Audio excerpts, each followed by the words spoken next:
आप यदि ट्रेन से यात्रा करते हैं तो जानते होंगे, इन दिनों Vaishali express, Shivganga express, Vikramshila express, Sampoorna Kranti express जैसी लोकप्रिय ट्रेनों के जनरल डिब्बों में भारी भीड़ होती है। ये सब यात्री बकायदा टिकट कटा कर चलते हैं। अब यहाँ सवाल उठता है कि जब ट्रेन में इतनी भीड़ है, जनरल डिब्बों की भारी मांग है, तो रेलवे इन ट्रेन में सेकेंड क्लास के डिब्बों की संख्या क्यों नहीं बढ़ा देता?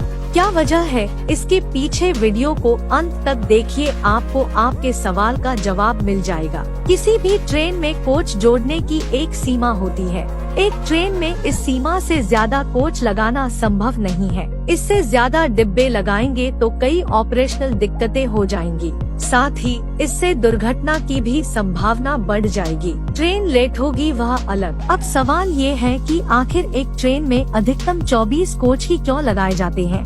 इस समय भारत में रेलवे में एक लूप की अधिकतम लंबाई 650 मीटर है। इसका मतलब है कि आप किसी ट्रेन में उतने ही डिब्बे लगा सकते हैं जितने आसानी से इस लूप में फिट हो जाए।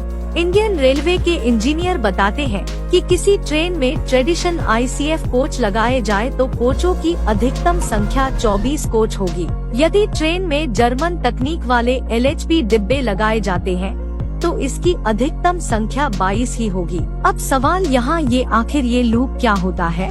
दो स्टेशनों के बीच जो रेलवे लाइन होती है वह लूप में बटी होती है। आप देखते होंगे कि दो व्यस्त स्टेशनों के बीच में कई जगह सिग्नल लगे होते हैं। दरअसल ये सिग्नल हर लूप के बाद होते हैं। इन लूप में जब ट्रेन को डाला जाता है तो यह ध्यान रखा जाता है कि ट्रेन की लंबाई उस सेक्शन की सबसे छोटे लूप की लंबाई से अधिक नहीं हो।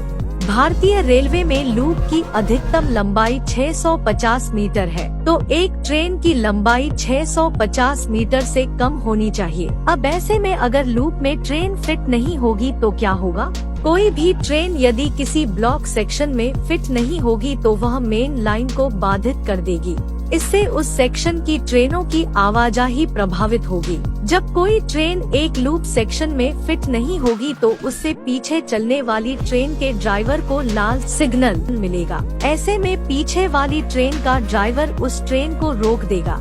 उस ट्रेन को तभी ग्रीन सिग्नल मिलेगा जबकि आगे वाली ट्रेन उस सेक्शन से आगे निकल चुकी होगी। अब सवाल ये है कि ट्रेन में डिब्बों की गणना कैसे होती है?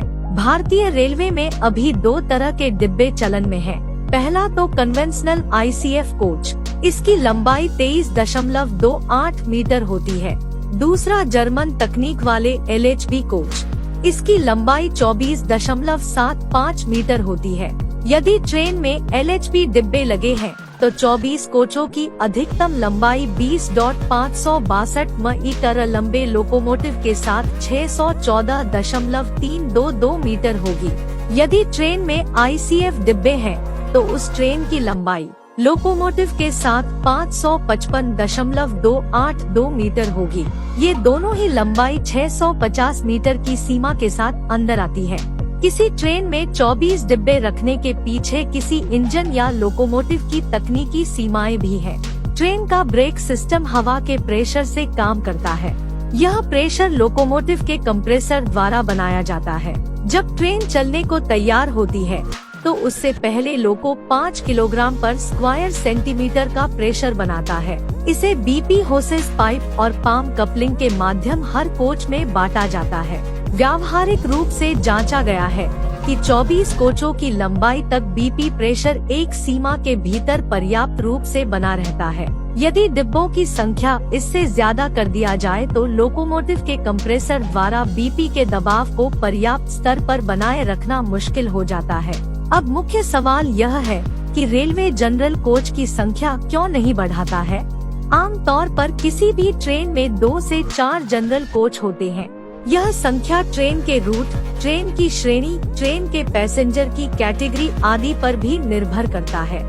कई ऐसे ट्रेन होते हैं जिनमें सिर्फ जनरल कोच ही होते हैं, जैसे जन साधारण एक्सप्रेस। इस ट्रेन में एक भी रिजर्व कोच नहीं होता। ट्रेन की लंबाई के लिए प्लेटफॉर्म की लंबाई भी मायने रखती है।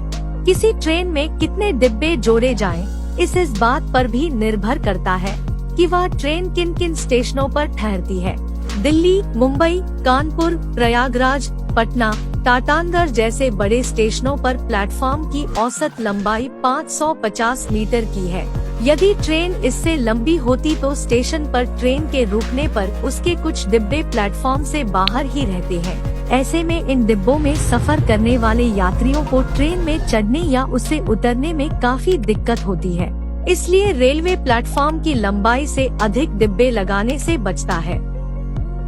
अगर रेलवे से जुड़ी ये जानकारी अच्छी लगी हो तो वीडियो को सोशल मीडिया में जरूर शेयर करें। आगे आप किस टॉपिक पर वीडियो देखना चाहते हैं कमेंट में जरूर बताएं।